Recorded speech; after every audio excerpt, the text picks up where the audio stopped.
Pratiquez cet exercice le matin juste après s'être levé, à l'heure du déjeuner et avant le coucher. Allongez-vous sur le dos, détendu et immeuble. Ne pensez pas à l'heure. Offrez une prière profonde de dévotion à Dieu jusqu'à ce que vous réalisiez qu'il vous répond. Vous saurez que cela s'est produit lorsque vous ressentez une paix de plus en plus intense et une satisfaction intime. Ensuite, les yeux fermés, expirez et votre souffle contenez, concentrez votre look et votre esprit au point entre l'ombre, répétant mentalement 12 fois « Om Spirit Christ », un esprit de bénédiction. Puis, inspirez. Répétez l'exercice 12 à 24 fois. Ensuite, offrez du fond du cœur une prière à Dieu jusqu'à ce que vous vous sentiez en contact avec lui par une paix de plus en plus intense. L'indication absolument sûre de la présence divine est une paix vivante et consciente dans son indice. Plus vous vous concentrez et plus vous êtes profond, plus l'augmentation de cette paix, qui est la langue de Dieu. En ressentant cette profonde paix dans le cœur, affirme « L'Esprit et moi, nous en sommes un. L'Esprit manifeste pleinement votre sagesse à travers moi. » Ou « L'Esprit et moi, en sommes un. Tu es mon Père, et je suis ton Fils. Ce que vous avez, j'ai. Donnez à votre Fils toute la vraie prospérité qui lui appartient.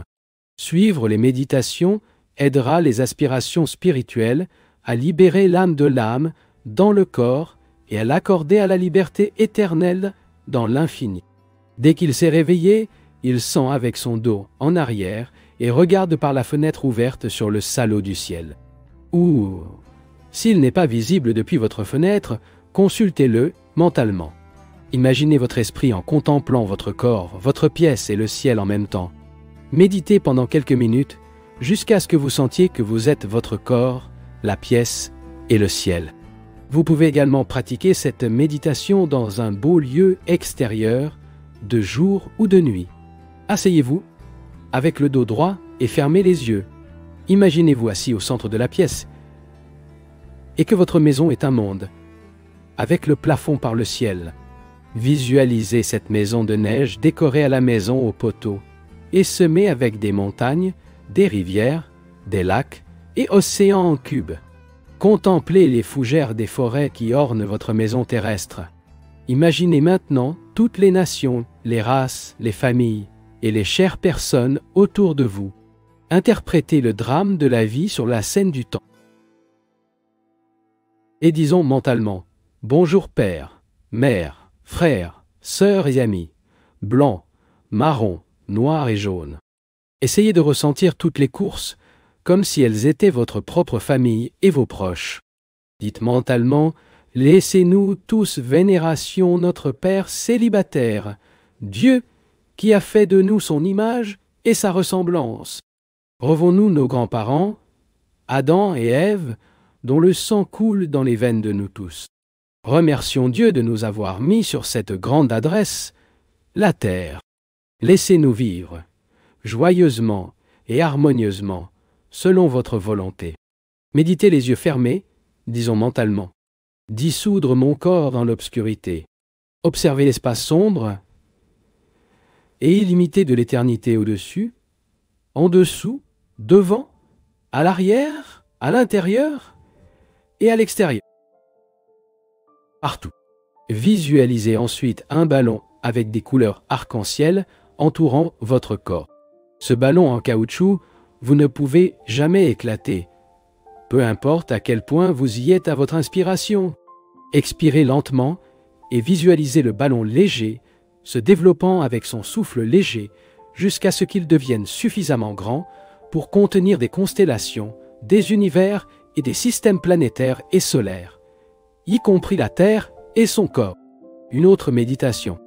Il se sent dressé avec des scapules légèrement approximatives, une poitrine, du ventre, des mains à la jonction des cuisses avec l'abdomen.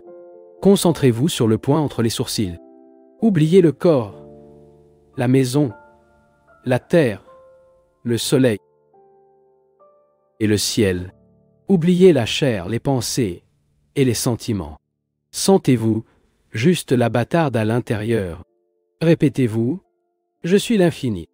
Je suis l'infini. Je suis l'infini. Continuez à le dire mentalement, jusqu'à ce que vous sentiez que vous êtes au-delà de toute chose. Et dis, je suis au-delà du temps, je suis au-delà de l'espace, je suis au-delà du corps, de la pensée et de la parole, au-delà de la matière et de l'esprit. Je suis la bénédiction infinie, je suis la bénédiction infinie. Et méditez dessus. Une autre méditation. Concentrez-vous sur le point entre l'ombre. Expirez et inspirez lentement les narines. Retenez votre souffle. Comptez de 1 à 12 et ressentez toute l'énergie en rejoignant le point entre les sourcils. Expirez lentement et lentement, inspirez les narines.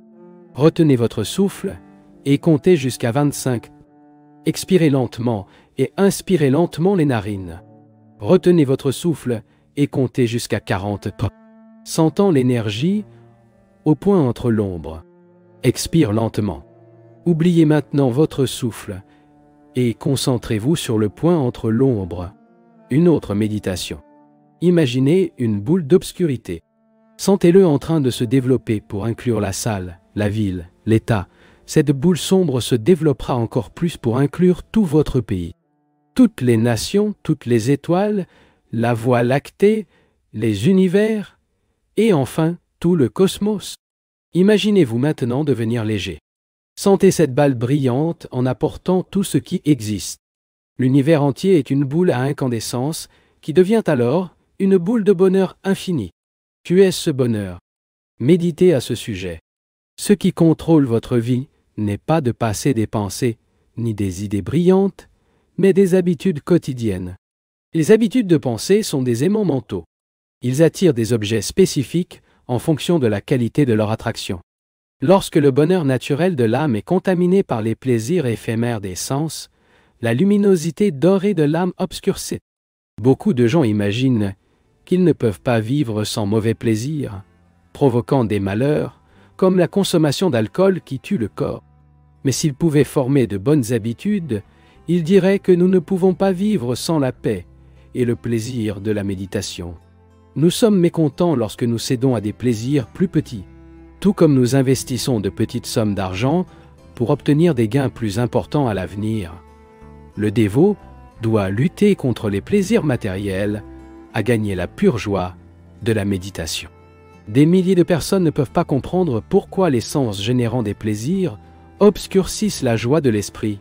L'autocontrôle est une sorte d'investissement spirituel conçu pour fournir à l'homme le plus grand bonheur possible. L'homme a été fait l'image et la ressemblance de Dieu, et, en tant que tel, a en lui-même la joie latente et durable de l'esprit, tout comme l'arbre caché dans la graine. Les graines brûlées ne germent pas. Ainsi aussi la graine de la joie de l'âme, une fois grillée par les flammes des désirs matériels, ne peut pas produire l'arbre pérenne du bonheur. Cultivez l'habitude de régler la joie supérieure de l'âme immédiatement après le réveil. Ainsi, pris par la joie de l'âme, vous pouvez profiter de plaisirs innocents, comme manger, trouver des amis, etc., sans attachement. De cette façon, l'âme spiritualise tous les objectifs du monde. Presque toute l'âme est un prisonnier des sens, qui sont entrelacés à la surface du corps. L'attention de l'âme est retirée de son royaume intérieur, de la moelle, de l'œil spirituel et des chakras, aux régions externes du corps, où la cupidité, la tentation et l'attachement, ils ont leur forteresse. Le dévot qui veut isoler l'âme de la reine des bidonvilles de la sensualité appauvrissante constate qu'elle ne peut pas faire cela sans frottement violent entre les croquis des sens et les soldats divins de l'âme. Lorsque le dévot va au-delà de la phase initiale de la méditation et atteint le milieu de la phase d'autoréalisation, il se rend compte que ses bonnes et ses mauvaises habitudes ont été confrontées au champ de bataille de la conscience. La méditation est le tambour interne qui suscite les bonnes et les mauvaises habitudes de leur sommeil d'indifférence et les oblige à charger les forces pour obtenir la victoire contre la conscience du dévot. Lorsque la personne est totalement sous l'influence de mauvaises habitudes, les bonnes n'offrent aucune résistance. Ce n'est que lorsque le dévot essaie de cultiver les bonnes habitudes de concentration, de sérénité, de paix, les mauvaises habitudes, l'agitation crée une résistance psychologique. Le novice spirituel, enthousiaste pour commencer la pratique de la méditation, ne réalise pas la résistance des mauvaises habitudes. Ceux ne prêtent pas attention à l'invasion silencieuse des bonnes habitudes chez le débutant spirituel. Ce n'est que lorsque le novice spirituel note ce qui se passe et se bat avec ténacité pour établir de bonnes habitudes dans le royaume de la conscience, les mauvaises habitudes commencent à avoir peur et à faire des tentatives furieuses pour expulser les bons intrus. Lorsque le dévot commence à utiliser la perception de l'âme et les bonnes habitudes pour combattre les méchants, note que son cœur est plein de compassion pour ce dernier, car il semble lui appartenir et coûteront cher. En d'autres termes, le dévot, bien que sachant ce qu'il doit faire, a du mal à déloger les anciennes habitudes d'impatience, d'action continue, de mauvais régime et de plaisir sensoriel par des soudures impitoyables et courageuses de calme, d'extasie et de contrôle de soi. La grande méthode pour liquider les mauvaises habitudes est la réalisation de l'éveil de Dieu, les bonnes habitudes de méditation. Lorsque l'habitude d'illusion précède l'habitude de sagesse et de s'installe dans l'âme, la seule issue est d'utiliser la volonté pour méditer profondément chaque jour, jusqu'à ce que le contact avec Dieu fascinant et béni soit définitivement établi et peut être reproduit volontairement dans la conscience. Il est aussi facile d'être paisible et gai que d'être inquiet et agité. N'oubliez jamais de sourire.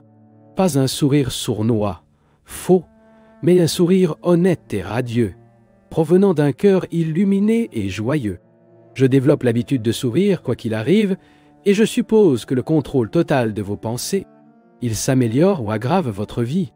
Les gens prêtent une attention particulière à leur être physique, et pensent trop à ce qu'ils devraient manger, et à combien ils devraient dormir. Tout est une question de volonté. Je ne me suis jamais senti fatigué dans la vie, et que je ne dors que 5 heures par mois. Jamais, comme le matin et le déjeuner, je préfère un repas léger. De préférence les fruits, les noix en tranches et parfois même un œuf. Au dîner, content d'une salade. Toute ma vie était dédiée à l'étude du Yogoda.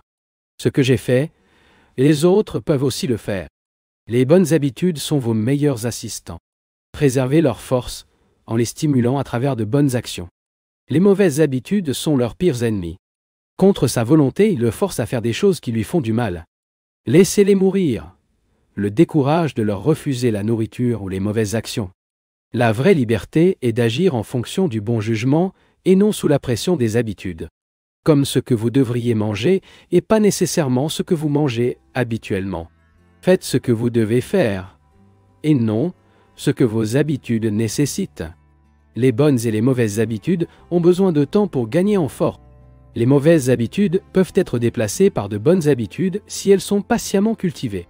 Remplacez d'abord les mauvaises habitudes par de bonnes habitudes dans tout. Cultivez ensuite la conscience d'être libre de toutes les habitudes.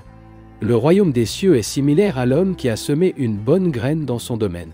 Mais pendant que les hommes dormaient, l'ennemi est venu lui, et semé la balle au milieu du blé, et se sont retirés. Et lorsque l'herbe a grandi et a produit des fruits, l'ivraie est également apparu. Alors venant les serviteurs du propriétaire de la maison, avez-vous dit « Seigneur, n'avez-vous pas semé une bonne graine dans votre domaine? D'où vient la balle ?» Mais il leur a répondu « Un ennemi l'a fait. » Mais les domestiques lui ont demandé « Vous voulez y aller et nous obtenons la tire ?» « Non, a-t-il répondu. « Pourquoi? Lorsque vous séparez l'ivraie, ne commencez-vous pas non plus le blé avec ?» Le royaume de l'épanouissement divin peut être comparé à l'homme qui, grâce à la méditation profonde et quotidienne, a semé de bonnes graines d'expérience spirituelle dans le domaine de sa conscience.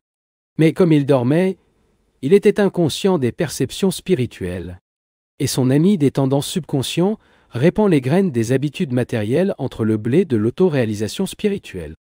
Lorsque les tiges du développement spirituel ont grandi et portent des fruits de bénédiction spirituelle et de sagesse, il a constaté qu'il avait également été harcelé par des graines des doutes intimes, la peur et le sentiment d'impuissance pour résoudre les mystères de Dieu.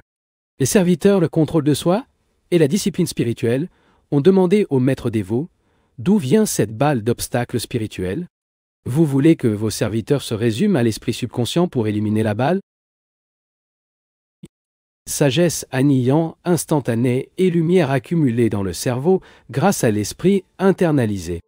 Dans la méditation et le sommeil, l'esprit et l'énergie s'écoulent vers la colonne vertébrale et le cerveau, les habitudes d'effacement de l'inquiétude et de l'agitation.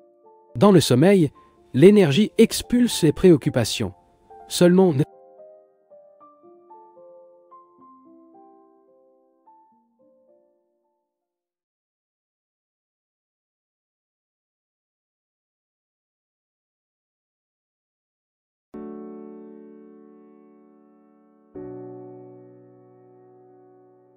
le bonheur suprême, après le bonheur divin, doit être en paix avec ceux qui sont proches de nous, ceux avec qui nous devons vivre tous les jours de l'année.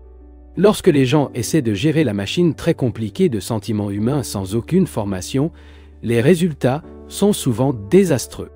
Peu de gens comprennent que le principal de notre bonheur est dans l'art de comprendre les lois du comportement humain. C'est pourquoi tant de gens se retrouvent souvent dans de mauvais draps avec leurs amis et pire encore, dans une guerre constante avec les proches dans leur propre maison. La loi fondamentale pour le comportement humain correct est l'auto-réévolution. Chaque fois qu'il y a des difficultés dans notre relation avec les amis ou la famille, nous devons intérieurement censurer, parce que nous mettons une situation désagréable, essayant de s'en sortir aussi rapidement et élégamment que possible. Il est inutile d'aggraver le problème de désapprobation des autres avec des cris, un manque de gentillesse et de courtoisie, même lorsque nous pensons que c'est leur faute.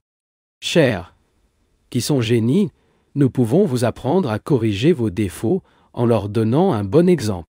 Et cela est 100 fois mieux que d'utiliser des mots rugueux ou suffisants. Lorsqu'il y a un conflit, au moins 2 parties sont impliquées. Il n'y a donc pas de combat si vous refusez d'y participer. Si quelqu'un s'adresse à vous dans une langue agressive, gardez le silence. Ou dites « Je suis désolé si je faisais quelque chose que vous avez offensé », puis restez silencieux. L'homme spiritualisé surmonte la colère de calme, éteint les querelles avec le silence, disperse la dispersion avec des mots doux, et les embarrasse, disposant considération pour les autres. Il n'y a pas plus d'action libératrice que d'offrir sincèrement la gentillesse des gens en réponse à la grossièreté. Ne soyez jamais mesquin. Ne nourrissez du ressentiment contre personne. Je préfère les bons pécheurs cardiaques, les bonnes personnes si appelées intolérantes et dépourvues de compassion. Être la spiritualité est d'avoir un esprit ouvert, de comprendre et de pardonner et d'être ami avec tout. L'ensemble du gouvernement romain n'aurait pas été en mesure de provoquer une méchanceté en Christ, même en faveur de ceux qui l'ont crucifié et ont prié « Père, pardonne-leur parce qu'ils ne savent pas ce qu'ils font ». La politesse sincère, la courtoisie intérieure et la bonne volonté constante sont la panacée appropriée contre tous les mauvais comportements. La plupart du temps, les gens parlent et agissent de leur propre point de vue. Ils voient ou cherchent rarement à voir le côté de l'autre personne. Si, par manque de compréhension, il est confronté à quelqu'un, n'oubliez pas qu'il est aussi coupable que l'autre. Peu importe qui a commencé la discussion, les imbéciles austèrent les idées sages et échangent.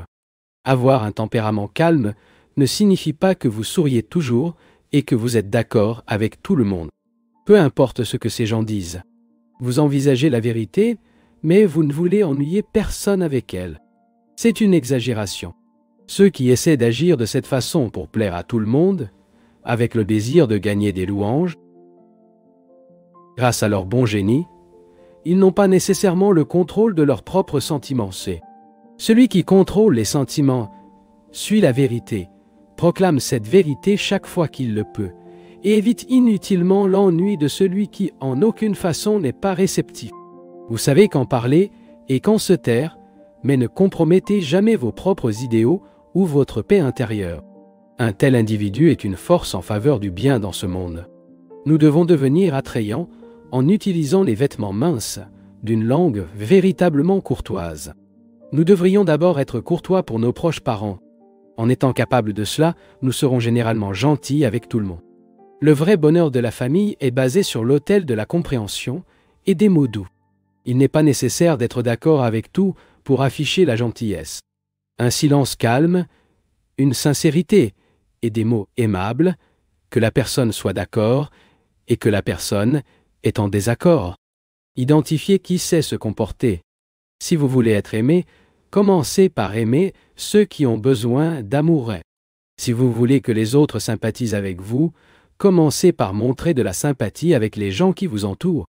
Si vous voulez être respecté, vous devez apprendre à respecter tout le monde, jeune et âgé. Quoi que vous vouliez que les autres soient, que ce soit en premier. Vous verrez alors que les autres vous répondent de la même manière. Soyez vraiment sympathique lorsque vous êtes avec les autres. Ne soyez jamais démantelé pour eux. Vous n'avez pas à bégayer comme une hyène. Mais il n'a pas l'air fermé non plus. Souriez simplement. Soyez gentil et gentil. Cependant, souriant à l'extérieur, quand en fait il se sent en colère ou blessé intérieurement, c'est de l'hypocrisie. Si vous voulez être digne d'estime, soyez honnête. La sincérité est une qualité de l'âme que Dieu a donnée à tous les êtres humains. Mais pas tous le manifester. Surtout, soyez humble, même s'il a une force intérieure admirable. N'opprimez pas les autres avec la force de leur nature. Soyez calme et considérez-les. C'est la façon de développer le magnétisme qui vous fera profiter de vous. N'essayez pas de vous entendre avec les autres en adoptant des attitudes artificielles. Soyez simplement affectueux, toujours prêt à aider et à saturer la communion divine. Bientôt, vous découvrirez que vous vous débrouillez bien avec tout le monde dans votre environnement. Dans votre relation avec les autres, il est extrêmement nécessaire de reconnaître et d'apprécier les caractéristiques qu'ils sculptent avec elles-mêmes. Si vous analysez les gens avec un esprit ouvert, vous les comprendrez mieux et vous serez plus facile de s'entendre avec eux. Il sera instantanément en mesure de dire à quel type de personne traite et saura comment gérer avec eux. Ne parlez pas des courses de chevaux avec un philosophe, ni des problèmes ménagers avec un scientifique. Découvrez ce qui compte pour l'individu et en parlez-lui, non pas nécessairement de ce qui compte pour vous. Lorsque vous parlez à quelqu'un, ne parlez pas trop de vous. Regardez, parlez d'un sujet qui intéresse quelqu'un d'autre, écoutez. C'est la façon d'être attrayant. Vous verrez comment votre présence sera demandée. Le complexe d'infériorité est né de la conscience secrète, d'une faiblesse réelle ou imaginaire. Dans une tentative de compenser cette faiblesse, la personne peut se construire autour de lui une armure de fausse fierté et se vanter d'un ego exagéré. Ainsi, ceux qui ne comprennent pas la vraie cause d'une telle attitude peuvent dire que cet individu a un complexe de supériorité. Les deux manifestations de leur disharmonie interne sont destructrices de l'autodéveloppement. Les deux sont alimentés par l'imagination et l'ignorance des faits. Tandis qu'aucun d'entre eux ne fait partie de la nature vraie et omnipotente de l'âme.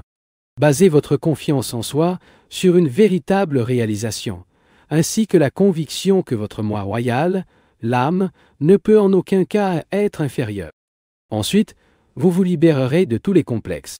Si la plupart des gens pensent que vous avez une personnalité peu attrayante, analysez-vous. Il est possible qu'il y ait des traces dans la façon dont ils dépassent les autres. Vous pouvez parler trop ou profiter de l'ivrage de la vie des autres ou coutumier pour souligner les défauts des autres et leur dire comment ils devraient vivre leur vie, sans accepter de suggestions pour s'améliorer. Voici quelques exemples de traits psychologiques qui nous rendent indéniables pour les autres. La considération pour les autres est une qualité merveilleuse. C'est la plus grande attraction que vous puissiez avoir. Pratiquez-le.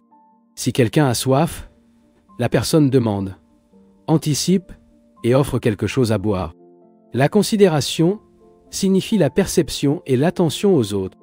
Lorsqu'une personne qui a pris en considération est en compagnie des autres, il manifeste sa perception intuitive des besoins des autres. Pratiquez la considération et la gentillesse jusqu'à ce que vous soyez comme la belle fleur que tout le monde aime voir. Soyez la beauté qui est dans la fleur et le pouvoir de l'attraction dans l'esprit pur. Lorsque vous êtes attirant de cette façon, vous aurez toujours des amis vrais. Vous serez aimé des hommes et de Dieu. Tout vous reviendra vers vous, haine, et recevra la haine en retour. Lorsqu'il est envahi par des émotions et des pensées disharmonie, vous vous détruisez. Pourquoi détester ou être en colère contre quelqu'un. Aimez vos ennemis, car brûlez dans la chaleur de la colère. Si vous vous fâchez, essayez de surmonter cet état immédiatement. Partez pour une promenade, parlez jusqu'à 10 ou 15 ans, ou esquivez votre esprit à quelque chose d'agréable. Abandonnez le désir de représailles. Lorsque vous êtes écrasé, le cerveau surchauffe, le cœur a des problèmes avec les veines et tout votre corps dévitalise. Je rayonne la paix et la gentillesse, car c'est la nature de l'image de Dieu en vous, votre vraie nature. Personne ne peut donc le déranger. Chaque fois que vous vous sentez jaloux, vous êtes un complice de l'illusion cosmique de Satan. Chaque fois que vous êtes en colère, c'est Satan qui le guide. Chaque fois que la voix de la jalousie, de la peur ou de la colère parle, rappelez-vous que ce n'est pas votre voix. Commandez-le pour aller, mais vous ne pourrez pas expulser ce mal, peu importe combien vous essayez d'abriter ces sentiments négatifs dans votre esprit. Marchez de l'intérieur de votre jalousie, de la peur et de la colère, de sorte que lorsqu'une impulsion perverse vous déteste ou blesse, une autre voix intérieure plus forte vous dit « Love and pardon ». Écoutez cette voix. La jalousie vient d'un complexe d'infériorité et s'exprime par la suspicion et la peur. Cela signifie que la personne a peur de ne pas pouvoir rester dans sa relation avec les autres, qu'elle soit matrimoniale, branchée ou sociale.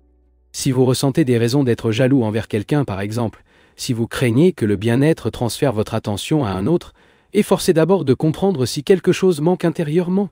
Améliorez-vous, développez-vous. La seule façon de conserver l'affection ou le respect de quelqu'un d'autre est d'appliquer la loi de l'amour et de mériter sa reconnaissance par l'auto-absence. La satisfaction résulte de l'amélioration constante de soi, de sorte qu'au lieu d'avoir à chercher les autres, ils le chercheront.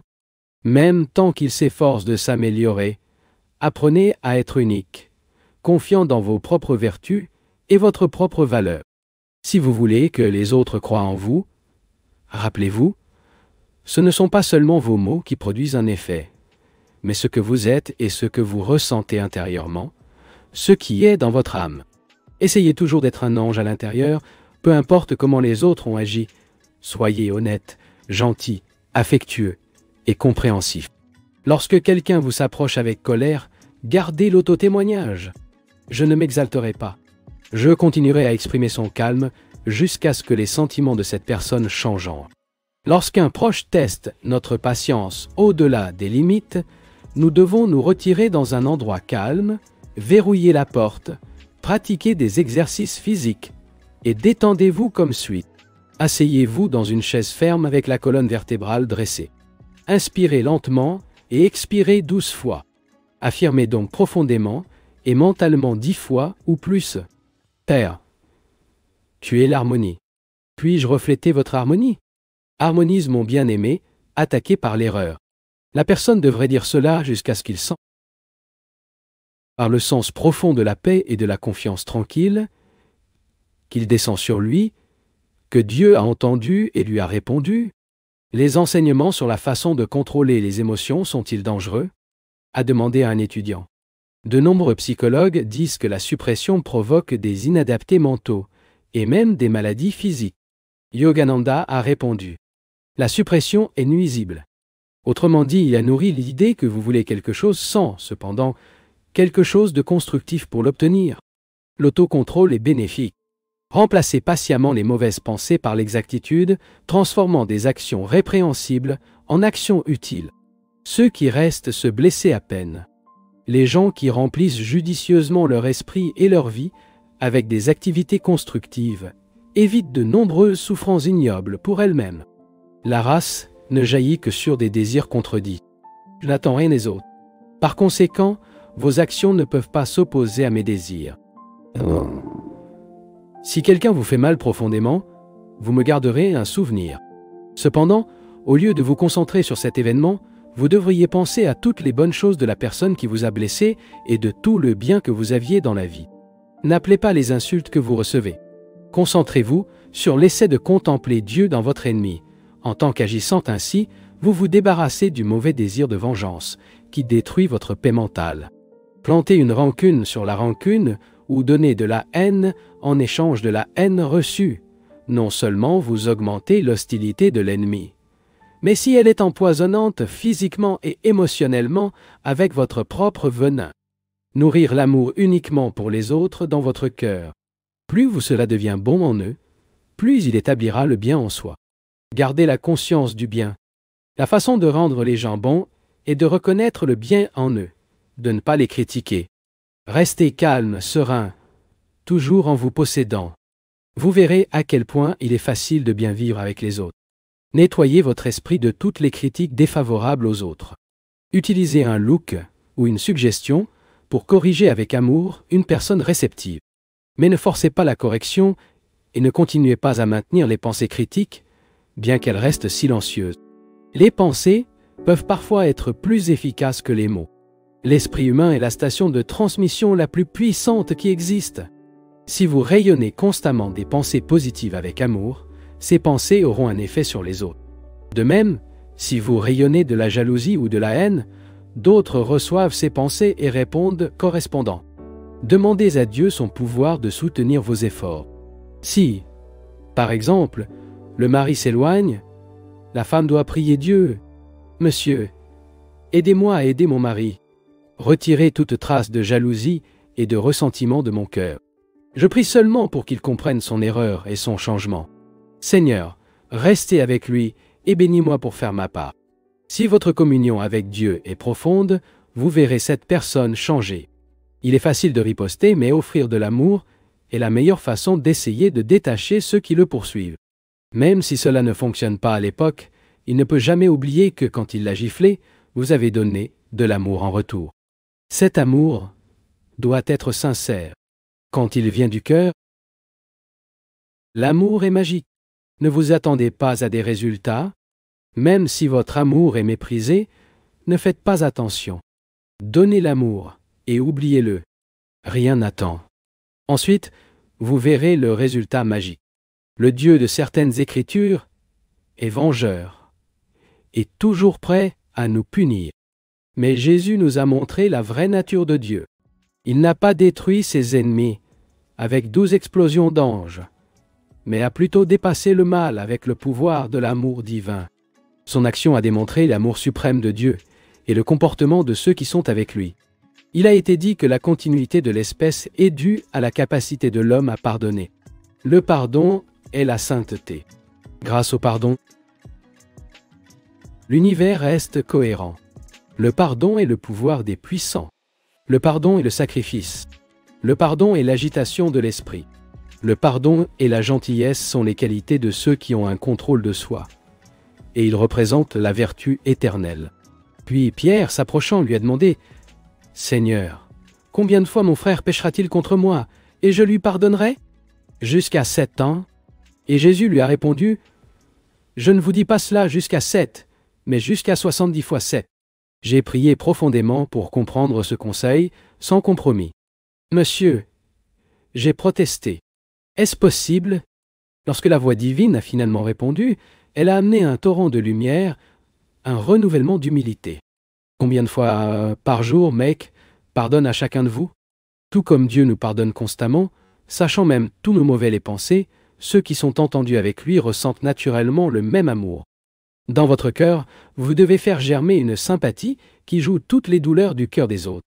Cette même sympathie qui a permis à Jésus de dire « Père, pardonne-leur parce qu'ils ne savent pas ce qu'ils font. » Son immense amour couvrait tout. Il aurait pu détruire ses ennemis avec un regard. Cependant, tout comme Dieu nous pardonne sans interruption, bien qu'il connaisse toutes nos mauvaises pensées, donc ces grandes âmes qui sont en phase avec lui, nous donnent ce même amour. Si vous voulez développer la conscience chrétienne, apprenez à avoir de la sympathie envers les autres. Lorsqu'un véritable sentiment pour les autres entre dans votre cœur, vous commencez à manifester cette grande conscience. Même Krishna a déclaré « Suprême Yogi est celui qui regarde tous les hommes atteints d'équanimité. La colère et la haine ne font rien. L'amour apporte une récompense. Tu peux abattre une personne, mais quand elle se lève encore une fois, il essaiera de le détruire. Comment l'avez-vous eu? vous ne l'avez pas conquéré. La seule façon de conquérir est pour l'amour. Et quand vous ne pouvez pas conquérir, gardez le silence ou allez prier pour la personne. C'est ainsi que vous devez aimer. Si vous mettez cela en pratique dans votre vie, vous aurez une plus grande paix que vous ne pouvez l'imaginer. J'essaierai de plaire à tout le monde à travers des actions aimables et de considération qui s'efforcent toujours de défaire tout malentendu, conscient ou inconscient, causé par moi. Aujourd'hui, je pardonne à tous ceux qui m'ont montré un jour.